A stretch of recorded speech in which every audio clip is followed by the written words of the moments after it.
Drown thyself. Drown cats and blind puppies. I profess me thy friend, and I confess me knit to thy deserving with cables of perdurable toughness. I could never better stead thee than now. Put money in thy purse. Follow this war's defeat, thy favor with an usurped beard. I say, put money in thy purse. It cannot be that Desdemona should long continue her love unto the Moor. Now look at this. It's an earth-shattering sentence that he utters. It seems that he has already made up his mind to destroy the conjugal bliss of Othello and Desdemona. And he says, it cannot be that Desdemona should long continue her love unto the Moor. Look at these words. It seems that he has already made up his mind to destroy them. And he is very categorical that Desdemona will not be able to love Othello anymore. And then again the same sentence. He says, put money in thy purse. Look at his attitude to life. Virtue is fig. Love is not love, but it is just lust, passion of blood, which cools down after some time. It is not a sublime emotion for him. It's not a beautiful emotion. Money is important. Put money in thy purse. No, thou shalt see an answerable sequestration. Put but money in thy purse. You will see that he time and again utters this sentence. And Shakespeare wants to show that here is a man who is a hard-boiled cynic, a hard-hearted person, and tender feelings like love and sympathy and compassion are completely alien to his nature. And then later he says, these moves are changeable in their wills. Once again you will see that he has made up his mind. He knows that he will be able to trap Othello, the Moor, because here he asserts that moves are changeable in their wills, in their nature. And again he says, fill thy purse with money. It's almost like a refrain that in this longish speech he repeats, fill thy purse with money. And two important sentences, as I said.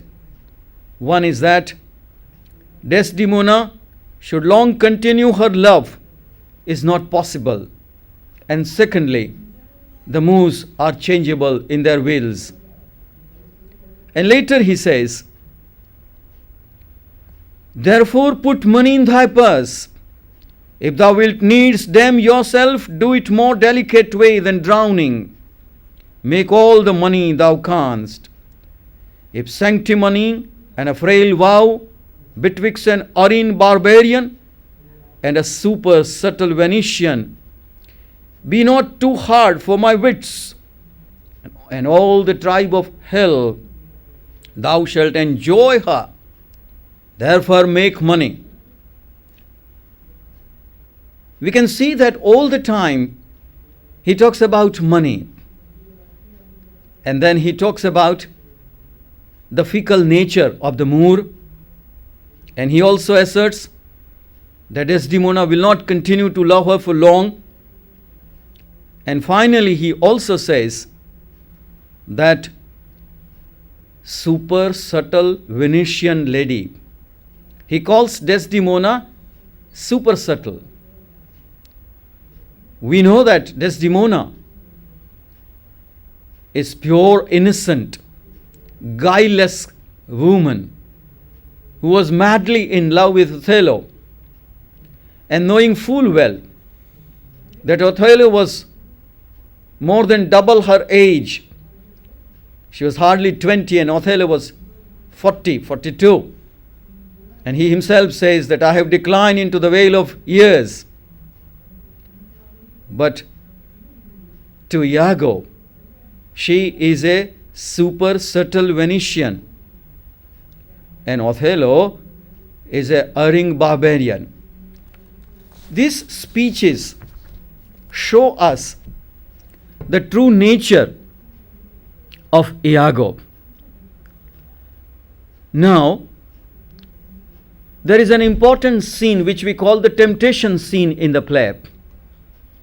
I shall deal with three important parts of the play: how Othello is tempted by Iago, then the focus will be on the characterization, and thirdly, the language, the poetry, and also a bit about the major themes on which I touched upon in the beginning. Iago tempts Othello, traps him, and this temptation scene is the most important part of the play. Otherwise, the story of the play is very threadbare. We can summarize the story of Othello in about half a dozen sentences.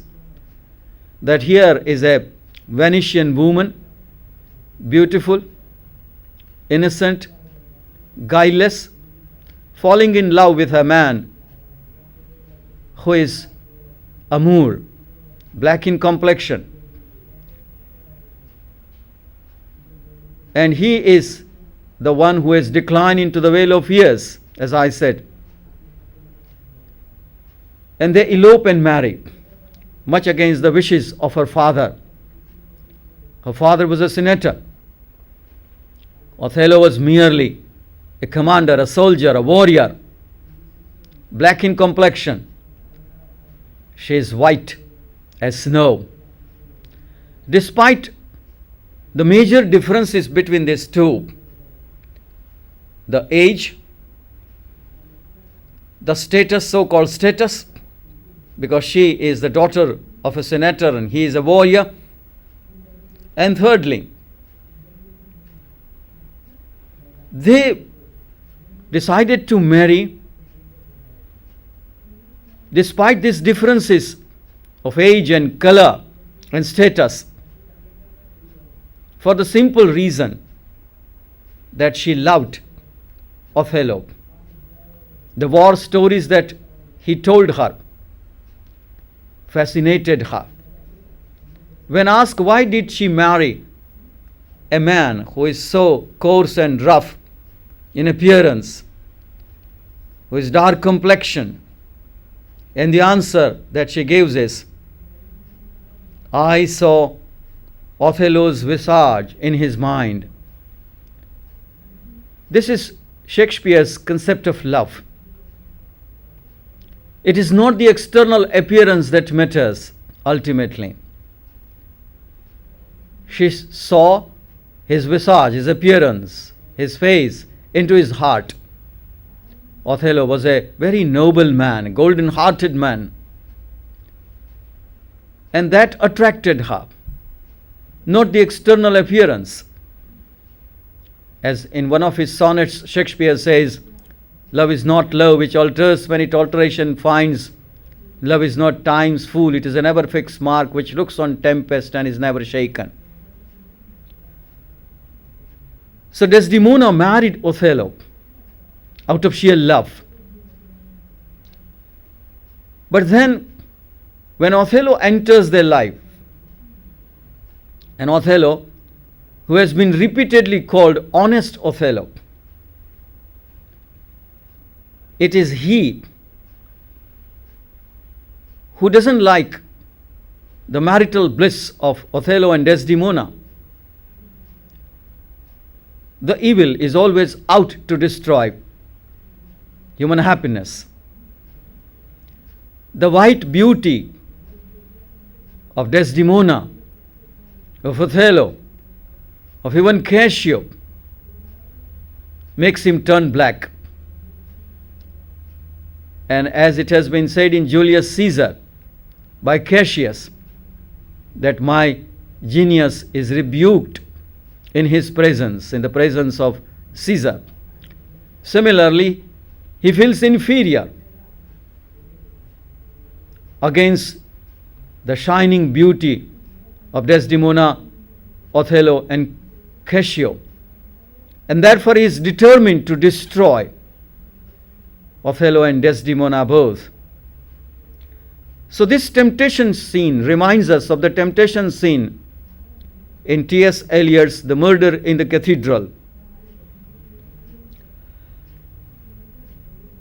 If we examine the fall of Othello, the progress of his downfall, in the first two acts, he is a great general, a valiant soldier, a trusted servant of the state, a devoted lover, and a husband to boot. His greatness as a public figure is undoubted, and it has been asserted and stressed by Shakespeare time and again. And then suddenly he is shown to be a man of clay. He is shown to slip, and his occupation gone. He is determined to end the life of Cassio and Desdemona. As he says, chaos is come again. In the beginning he says, I love thee, and I love thee not, chaos is come again. Mark this verse, very ironic. Irony is also another feature of a Shakespearean tragedy. So in the beginning he says, I love thee, Desdemona, and if I love thee not, chaos is come again. But later, when he is trapped by the diabolic Iago, chaos has come again in a different sense altogether. He loses control, and that handkerchief incident, which plays a crucial role in the destruction of Othello. This handkerchief is the cause of Othello's downfall. Now just see, this is merely a piece of cloth. This handkerchief is merely a piece of cloth. And it is this handkerchief which is the cause of his tragedy. It is said that Schiller, who was a great German dramatist, had to burn a village in order to cause excitement among the viewers or the readers of his play. But Shakespeare has merely to drop a piece of cloth, a handkerchief, and our blood is frozen. This small piece of cloth is invested with great significance by Shakespeare, and that shows his art as a dramatist. This handkerchief, which is accidentally dropped, is picked up by Iago, and when some ocular proof is demanded by Iago, this ocular proof is provided by Iago.